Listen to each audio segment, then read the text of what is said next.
My name is Darren Julian, and I'm President and CEO of Julian's Auctions.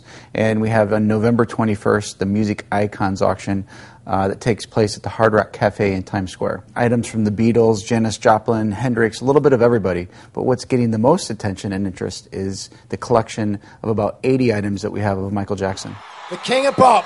So he was a living legend when he was alive, but now he's right up there with the ranks of Elvis Presley and Marilyn Monroe. In the case of Michael Jackson, items from his career would be the most sought after. Outfits or costumes, handwritten lyrics, the glove, the hats, things like that are the most collectible because, you know, those performances are what made them a pop icon. So typically, it's those type of things that investors and museums look for. The best item that we have in this sale and the most valuable piece is what I call the holy grail of Michael Jackson.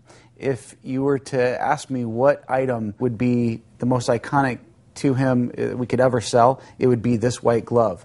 And what makes this glove so special is that he wore it on the Motown 25 special in 1983. This was the most historic performance of his career. It's where he debuted the moonwalk to the world. It's a very historic glove. We estimate it $40,000 to $60,000, but we have interest well into the hundreds of thousands of dollars. We have a pair of his Swarovski crystal socks. The detail he placed on this, he's an absolute perfectionist and an ultimate performer. The crystal socks, we estimate around $2,000 to $3,000. The Beat It lyrics, I mean, it's one of his most famous songs. These are highly collectible. They're not annotated, but they were handwritten out by Michael Jackson, probably for a charity auction, and he signed them. It's one of his most famous songs. They'll be highly sought after. The Thriller Video Fang, this comes actually, originally was sold in a Christie's auction many years ago. It was the Fang mold to make the famous fangs that he wore.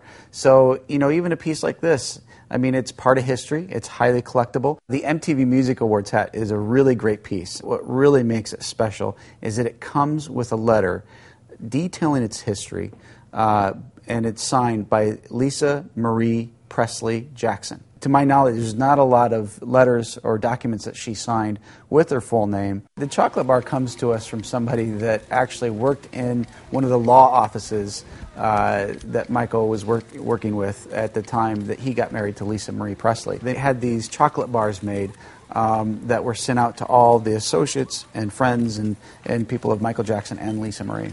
The estimate on this guitar is $6,000 to $8,000, and it comes to us from the makeup artist that worked with Michael very closely on The Wiz. We have several photographs of Michael playing this guitar on the set, you know, during breaks and so forth. But what's great about it is that you see very few times that Michael Jackson ever played a guitar. You know, he was a singer, he was a performer on stage, but never with a guitar. We have a drawing that he did of Mickey Mouse wearing the bad jacket, and he hand drew this himself, and he signed it, you know, Michael Jackson, 1998. It's believed that he did that because he always thought in 1998 he was going to pass away. And he did that starting in the 80s. Another thing that's interesting is the drawing of Charlie Chaplin that he did when he was 9 years old. And his aunt said, you know, he was always a prolific artist, even at the age of 9. And you look at the detail of the painting that he did, you know, and he even signed it Michael Jackson, not like his signature today, but as a 9-year-old kid. Michael did a lot of drawings of Charlie Chaplin, and as many of us know, Charlie Chaplin was his hero. This is Michael Jackson's 1985 Mercedes, and it's a car that he bought during his heyday. And what's really great about this car is that it's one of, if not the only cars, that you see photographs of Michael Jackson driving it. When his aunt turned 60 years old, he gave it to her as a gift. And so this comes consigned to us by his aunt, and we have a copy of the original registration with Michael Jackson's name on it. And Michael's aunt, if you look at the back of the car, you'll see on the license plates, because it was gifted her, she had them personalized saying, thanks, Michael. And so it's really a great piece. We estimated at $20,000 to $30,000, but anticipate that it'll sell for a lot more because it's the only car that we believe that we have photographs of Michael Jackson actually driving the car. He always had the best. So the sound system inside, it's like you're at a rock concert if you turn it up. So why anybody needs a sound system like that, I don't know.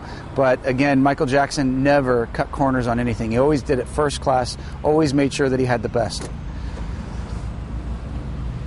The exhibition's been touring in Santiago, Chile, Ireland. We're headed to Tokyo. Then it ends at the Hard Rock Cafe in Times Square on November 21st. But if you're not able to attend, you can bid on juliansauctions.com, view the auction online in advance of the auction, place bids, or you can bid in real time. So I think Michael, looking at this auction, looking down on us now, would get a kick out of the fact that he's got so many fans that just want a piece of him.